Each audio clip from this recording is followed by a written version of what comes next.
भगवान की ओर से बारंबार अभिनंदन और स्वागत है श्री स्वामी विश्वेश्वरानंद जी महाराज। तो अभी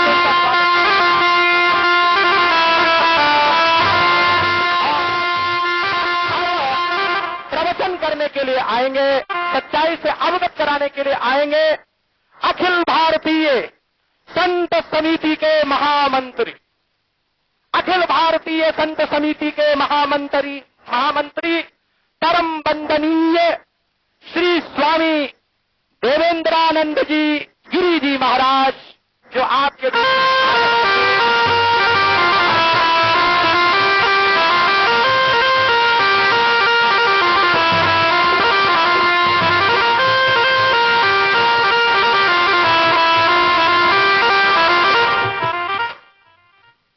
उन्हें भारत माता की, गौ माता की, गंगा माता की, सद्गुरुदेव भगवान की, ओम नमः पार्वती पतये हर हर महादेव।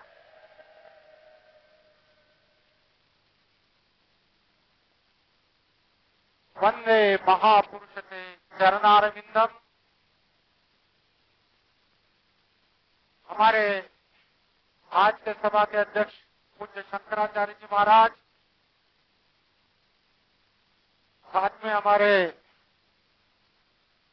बापू जी के रूप में, जैसे मेरे पिछले वक्ता कह रहे थे, आत्मा वही पुत्र, आत्मा जायते पुत्र।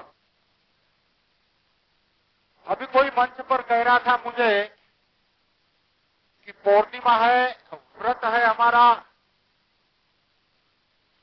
तो मुझे लगता है कि इस बात को देखते हुए जो साक्षात दर्शन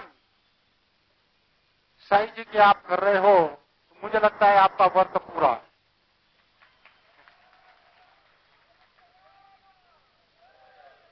यही सुझाव कि आपका व्रत अधूरा नहीं रहेगा। दूसरी बात, हमारे सुदर्शन चैनल वालों जी ने बताया कि एक हाथ में माला और दूसरे हाथ में संकल्प लेने का वक्त है। आजाद मैदान में बैठे हो, प्रण करते हैं संस्कृति की शान नहीं होने देंगे, वीर शहीदों का खून बदनाम नहीं होने देंगे, जब तक गरम लहू की बूंद बाकी है भारत के आजादी को गुमनाम नहीं होने देंगे, गुमनाम नहीं होने देंगे। ये सभी संत की ओर से मैं घोषणा कर रहा हूं। आप कहोगे कि ऐसी क्या विपत्ता है। मुझे 1940 की घटना याद आती है, अधिक समय नहीं लूंगा। टर्की और ईरान में युद्ध हो रहा था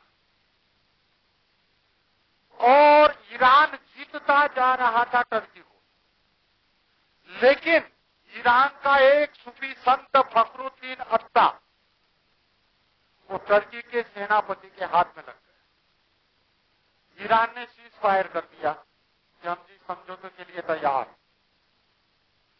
उन्होंने कहा ऐसा क्या हुआ भाई, आप तो कभी गुलामी स्वीकार नहीं करते हो। कहते हमारा एक संत आपने पकड़ा है, उसको छोड़ दीजिए। कहते हम ना छोड़े तो, कहते आधा ईरान देने के लिए हम तैयार है। कहते फिर भी ना छोड़े तो, कहते पूरा देश ले लो, गुलामी स्वीकार है हमें। ईरान के शाह ने कहा लेकिन हमारे संत को छोड़ो। कहते इस संत में ऐसी कौन सी बात है, क्या विशेषता है। तो ईरान के शाह ने कहा कि याद रखना, धर्म किताबों में नहीं जीता है, धर्म कागजों में नहीं जीता है, धर्म शब्दों में नहीं जीता है, धर्म और संस्कृति संत के रूप में जीवंत जीवन जीती है। यदि फखरुद्दीन अत्ता का सम्मान बाकी है, यदि फखरुद्दीन अत्ता जीवित है, तो देश कभी भी जीत लेंगे। हम गुलाम ज्यादा दिन नहीं रह सकते हैं और इसलिए वो वक्त आ गया है, यदि संतों को कोई हाथ लगाता है तो फिर हमने सब कुछ त्याग करने की भावना। एक संत का महत्व देश से भी बढ़कर होता है, सत्ता से भी बढ़कर होता है। आवश्यकता है हमें सभी बातों के त्याग की। मुझे सुबह मैं वहां बात कर रहा था, ये पत्रकार जी बैठे अभय जी मेरे सामने, तो उन्होंने कहा, किसी ने बात कर रहा था, ये पत्रकार जी बैठे अभय जी मेरे सामने, तो उन्होंने कहा, किसी ने, अरे कुछ तो डर, जैसे इन्होंने कहा भी चैनल वालों ने कि हमने डरना मावता है, तो मैंने कहा सुन लो, पहले हमारे बापूजी की शिक्षा तो सुन लो, संतों की शिक्षा तो सुन लो। संत तुकाराम कहते हैं कि मेरे गुरु ने वो शिक्षा दी या मैंने वो आत्मसात की, मरण माझे मरून गेले मत केले अमर। कहते मौत तो बहुत पीछे छूट गई, हम मौत से खिलवाड़ किया करते हैं, शंकर की तरह जहर पिया करते हैं। हम वो नहीं जो जीते जी मर जाए, हम वो है जो मरकर जिया करते हैं। संत नामदेव ने कहा था, संत जब आगे चलते हैं तो पीछे भगवान चलता है कि चरण धूलि मिल जाए करके। हमारे यहाँ संत की महत्ता ईश्वर से भी बढ़कर कही गई है। कबीर तो और आगे कहते हैं, माला जपू न कर जपू, मुख से कहू न राम, राम मेरा सुमिरन करे, हम करते विश्राम। ये भारतीय परंपरा। हमने संतों के लिए, गुरुओं के लिए वो ऊंचा आसमान और वो ऊंचा सत्कार दिया है, और यही खतरा है। इकबाल ने कहा था एक बार अपने शायरी में, सदियों रहा है, कहते रोम यूनान मिस्र मिट गए जहां से, सदियों रहा है दुश्मन दौरे जहां हमारा, आखिर कुछ तो बात है, हस्ती मिटती नहीं हमारी। उसने कहा, ऐसी कौन सी बात है कि देश एक है, ऐसी कौन सी बात है कि भाषा अलग, ऐसी कौन सी बात है कि विविधता इतनी अनेक, जाति पाति में बटे हुए लेकिन फिर भी एक। उसका एकमात्र कारण था कि आशाराम बापू जैसे संत भारत के इस कोने से उस कोने तक जो प्रचार करते हैं। जो काम शंकराचार्य ने किया था कि केरला का पुजारी वहां बद्रीनाथ में होगा, केदारनाथ में होगा, और वहां का जो पुजारी है वो रामेश्वर में होगा, ये संतों का कार्य है। वो संस्कृति को यदि जीवंत देखना चाहते हो तो संत के रूप में जीवित होती है। संत चेतन होता है और सिद्धांत और संस्कृति का साक्षात रूप होता है। और इसलिए मैं कह रहा हूं कि ये जो आघात हुआ है संतों के साथ, ये आघात देश के आघात से भी बढ़कर है, धर्म के आघात से भी बढ़कर है, संस्कृति के आघात से भी बढ़कर है। क्योंकि संतों पर जब आघात होता है ये तीनों खतरे में आ जाते हैं, और ये तीनों गए तो फिर आपका जीवन पशु तुल्य है। पत्थर और नगीने में बड़ा अंतर होता है, खून और पसीने में बड़ा अंतर होता है। मुर्दा भेड़ों की तरह जीने वालों, जीवन जीने और श्वास लेने में बड़ा अंतर होता है।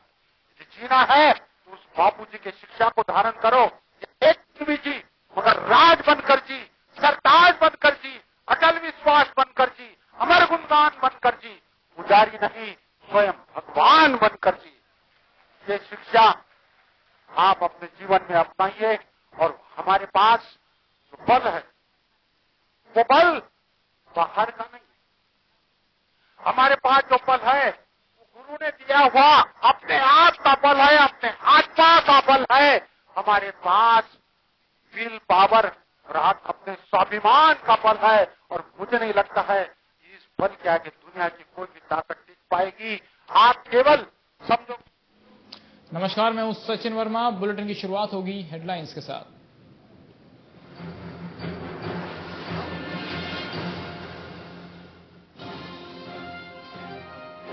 मुजफ्फरनगर के जख्म पर जोरदार सियासत। यूपी के सीएम अखिलेश यादव ने दंगों का ठीकरा बीजेपी के स्तर पर फोड़ा, आजम का किया बचाव। यूपी के एडीजी अरुण कुमार अब यूपी में नहीं करना चाहते काम। प्रदेश सरकार को चिट्ठी लिख छुट्टी पर गए एडीजी, केंद्र के अधीन काम करना चाहते हैं अरुण कुमार। रेप केस में फंसे राजस्थान के मंत्री बाबूलाल नागर का इस्तीफा, खुद को बताया बेदाग, गिरफ्तारी की मांग हुई तेज। बटला हाउस की बरसी पर दिल्ली में आतंकी हमले का खतरा। दिल्ली पुलिस और आईबी ने जारी किया अलर्ट। आईएम और लश्कर के आतंकी कर सकते हैं हमला। आदर्श हाउसिंग घोटाले में गृह मंत्री को राहत। शिंदे को सीबीआई ने दी clean chit. Bombay high court को भी दी गई जानकारी। और प्याज पर गर्म हुई सियासत। केवी थॉमस ने शरद पवार से की मुलाकात। आने वाले 15 दिनों में प्याज के दामों में आ सकती है गिरावट।